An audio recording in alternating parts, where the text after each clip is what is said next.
News website वियोन के according Russia news agency ने Russia का एक स्टेटमेंट पब्लिश किया है। उस स्टेटमेंट में कहा गया है कि क्रिमिया में तैनात रशिया के सदर्न मिलिट्री डिस्ट्रिक्ट ने टुकड़ों में अपनी टैक्टिकल एक्सरसाइज पूरी कर ली है। इस एक्सरसाइज के बाद रशिया के अलग अलग जगह पर अपने बने परमानेंट बेस पर ट्रेन से वापस लौट रहे हैं। Namaste everyone, this is Shruti Saini. Welcome back to your favourite YouTube channel to be honest.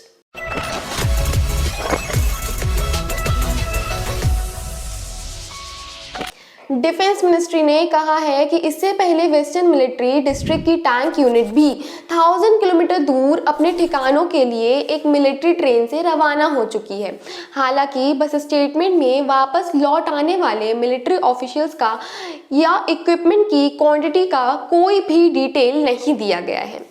चलिए जानते हैं कि बाकी लोगों का यूक्रेन पर हमला होने के बारे में क्या ख्याल है। क्या रशिया कभी भी यूक्रेन पर हमला कर सकता है? वो तो हमें नहीं पता, बट अमेरिका ने रशिया यूक्रेन मिलिट्री स्ट्रेस पर फिर इम्पोर्टेंट स्टेटमेंट दिया है। अमेरिका में व्हाइट हाउस के सीनियर ऑफिसर ने कहा है कि रशिया झूठा बहाना बनाकर किसी भी समय यूक्रेन पर अटैक शुरू कर सकता है। ऑफिसर्स के अनुसार रशिया ने कहा है कि वो इस मामले में किसी डिप्लोमेटिक सॉल्यूशन तक पहुंचना चाहते हैं, लेकिन एक्शंस कुछ और ही इंडिकेट कर रहे हैं। यूक्रेन के चारों ओर 1 लाख सैनिक जमा हो चुके हैं। वेस्टर्न कंट्रीज ने दावा किया है कि रशिया ने यूक्रेन की बॉर्डर के पास 1 लाख से ज़्यादा मिलिट्री ऑफिसर्स को और बड़े वेपन्स को इकट्ठा किया हुआ है। यूरोपियन देशों को डर है कि इस तरह के बड़ी तैयारियों के बल पर रशिया किसी भी समय यूक्रेन पर अटैक शुरू कर सकता है। अमेरिका का दावा है कि ये हमला किसी भी समय हो सकता है, लेकिन रशिया अभी तक अपने इस अटैक करने के प्लान पर इनकार ही कर रहा है। रशिया ने हमले की किसी भी स्ट्रैटेजी पर बार बार इनकार ही किया है। हालांकि इस बात पर सहमति ज़रूर जताई है कि यूक्रेन से जुड़े अलग अलग जगह में बड़े लेवल पर मिलिट्री एक्सरसाइज की जा रही है, लेकिन इन मिलिट्री के नंबर के बारे में कोई भी डिटेल नहीं दी जा रही है। वहीं यूक्रेन के प्रेसिडेंट वोलोडिमिर ज़ेलेंस्की ने कहा है कि उनके देश ने रशिया के केवल छोटे छोटे रोटेशंस ही देखे हैं। बॉर्डर की स्थिति में अभी तक कोई भी बड़ा बदलाव नहीं देखा गया है। वहीं अमेरिका के प्रेसिडेंट जो बाइडेन ने थर्सडे को कहा है कि इस बात के कोई भी इंडिकेशन है कि रशिया अगले कुछ दिनों में यूक्रेन पर अटैक कर सकता है। व्हाइट हाउस में बाइडेन ने कहा है कि यूक्रेन से लगी बॉर्डर से रशिया मिलिट्री की वापसी के दावे पर अमेरिका को कोई भी हिंट नहीं मिल पा रहा है। उन्होंने कहा है कि अमेरिका के पास विश्वास नहीं करने का कारण है कि रशिया बनावटी बातें कर रहा है ताकि वो अंदर जाने के बहाने ढूंढ सके। हमारे पास ऐसे इंडिकेशंस हैं कि वो यूक्रेन में घुसने के और यूक्रेन पर अटैक करने के लिए तैयार बैठे हैं। यूक्रेन मिलिट्री और अलगाववादियों में फायरिंग और बढ़ गई है। जब यूक्रेन की ईस्टर्न बॉर्डर पर मिलिट्री और सेपेरेटिस्ट में फायरिंग में दोनों साइड ने एक दूसरे पर फायरिंग के एलिगेशंस लगाए।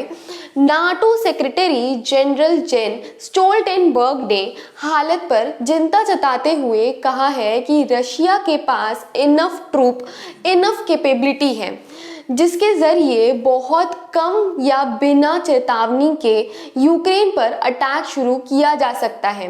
उन्होंने कहा है कि फैक्ट ये है कि आप एक ट्रेन पर एक बैटल टैंक डाल रहे हैं और इसे किसी भी दिशा में ले जा रहे हैं और ये मिलिट्री ऑफिशियल्स की वापसी को साबित नहीं करता है। और अगर आपने अभी तक हमारे चैनल को सब्सक्राइब नहीं किया है तो जल्दी से हमारे सब्सक्राइब बटन पर क्लिक कर दीजिए। चलिए जानते हैं कि अटैक के डर से कौन सी कंट्रीज अपने एम्बेसी के स्टाफ को वापस बुला रही है। जैसे कि हमें पता है कि रशिया यूक्रेन कॉन्फ्लिक्ट काफ़ी बढ़ गया है। इस कारण यूनाइटेड स्टेट अमेरिका ने अपने एम्बेसी के स्टाफ मेंबर्स को और उनकी फैमिली को यूक्रेन छोड़ने के लिए कह दिया है। ग्लोबल अफेयर कनाडा ने 25 जनवरी को अनाउंसमेंट की है कि वो भी अपने एम्बेसी के स्टाफ मेंबर्स और उनकी फैमिली को वापस ले आएंगे, और ब्रिटेन अपने एम्बेसी के स्टाफ मेंबर्स को विद फैमिली पहले ही वापस बुला चुके हैं।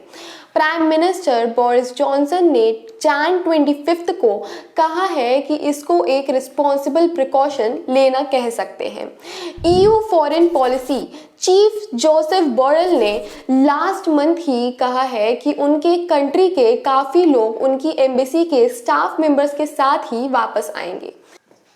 साथ ही ऑस्ट्रेलिया की गवर्नमेंट ने अपने लोगों को जल्द से जल्द वापस आने के लिए कह दिया है। फिलहाल इंडिया के मिनिस्ट्री ऑफ एक्सटर्नल अफेयर ने कहा है कि इंडिया के अभी कोई प्लान नहीं है यूक्रेन से इंडियन सिटीजन्स और डिप्लोमेटिक स्टाफ को वापस बुलाने का, लेकिन दोनों देशों के बीच कोई भी फ्लाइट रिस्ट्रिक्शन नहीं है, जिसका ये मतलब है कि अगर कोई इंडियन वापस आना चाहता है तो वो बिना रोक टोक के आ सकते हैं। That's it for today. If this video was little bit helpful for you, please like this video.